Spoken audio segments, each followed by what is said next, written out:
Hello students, so welcome to the solution of the JAM 2025, and here we are going to solve the question number 9 asked in the JAM exam.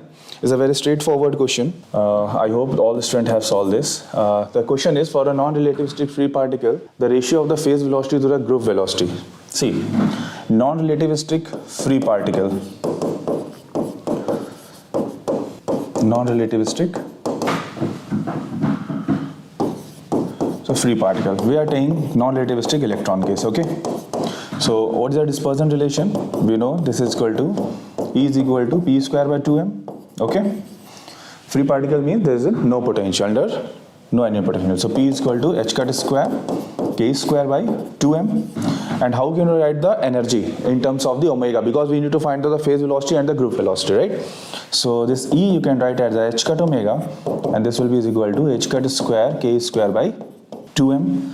H cut and H cut is cancelled out. So our final dispersion relation is omega is equal to H into K square by 2m. This is your dispersion relation.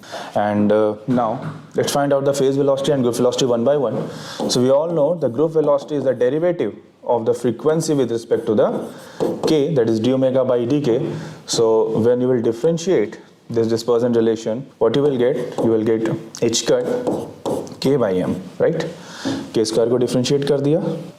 So this will be 2 and 2 cancel out, H cut k by m, okay? So this is your group velocity. Equation number 1. For the phase velocity, this is simple equation is omega by k. So when you write the omega by k, so you will get H cut k by 2m. This is equation number 2, right? Now take the ratio of the phase velocity to the group velocity. So this will be Vp by Vg. Divide both of them. So H cut k by 2m and multiply by m by H cut k. This and this cancel out.